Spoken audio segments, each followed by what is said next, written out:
video intro တပုတ်မှာကိုယ့်ရဲ့ logo ကစမ်းစမ်းပြပြလေးနဲ့ပေါ်လာအောင်ဆိုတာဘယ်လို edit လုပ်ကြမလဲဒါဆိုရင် edit လုပ်ချင်တဲ့ video တပုတ်ကိုရွေးလိုက်မယ်Xiaomi ဒီနေရာမှာ pan o video လေးကိုရွေးထားတယ်ပေါ့နော်အဲ့တော့ဒီ pan o video လေးရဲ့ပထမ cut 2 second ထိကို Xiaomi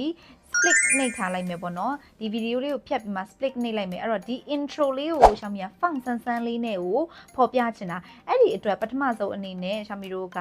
blur ဆိုတဲ့ effect video effect ကိုအရင်ထည့်မယ်ပေါ့နော် blur ဆိုတဲ့ video effect ကိုထည့်လိုက်မယ်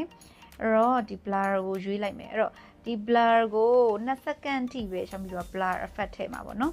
okay ဒါဆိုရင်အဲ့ဒါပြီးလို့ရှိရင် Xiaomi တို့က logo လေးကိုထည့်မယ်ပေါ့နော် logo ကြတော့ overlay ထဲဝင်ပြီးမှထည့်ကြမယ်အဲ့တော့ photo Xiaomi channel ဆိုပြီးမှပဲဒီ logo လေးကို Xiaomi ထည့်မယ်အဲ့တော့ဒီ logo ကိုလည်း Xiaomi တို့က2 second ထိပဲပြမှာဖြစ်လို့ duration ကို2 second ထိချိန်ကြမယ်ကဲ duration ကို2 second ထိချိန်ပြီးပြီဆိုရင် logo လေးကို Xiaomi အောက်လေးနဲ့ဆွဲမယ် logo နဲ့သေးအောင်လို့ချုပ်လိုက်တယ်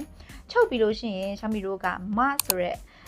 ဟိုပါဘောနော် pattern လေးကိုရှာကြမယ်အဲ့တော့ဒီနေရာမှာ mark ဆိုရက် pattern လေးကိုရှာတွေ့ပြီဆိုလို့ horizontal ကိုနှိပ်မယ်ကဲ horizontal ကိုနှိပ်ပြီးမှအဝါရောင်တန်းတန်းလေးကိုမြင်နေရမှာပါအဲ့တော့ဒီအဝါရောင်တန်းတန်းလေးကို key frame တစ်ချက်မှတ်လိုက်မယ်ဒီအတုံးလေးနဲ့ key frame တစ်ချက်မှတ်မယ်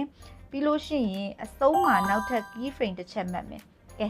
ဒါဆိုရင်Xiaomi တို့အဝါရောင်တန်းတန်းလေးနဲ့အောက်ကိုပြန်ဆွဲချလိုက်မယ်ဆိုရင်Xiaomi တို့လိုချင်တဲ့ intro မှာခက်မိုက်မိုက်ကလေးစမ်းစမ်းပြပြလေးနဲ့ဝင်လာတဲ့ video တစ်ပုဒ်ကိုရမယ်နော်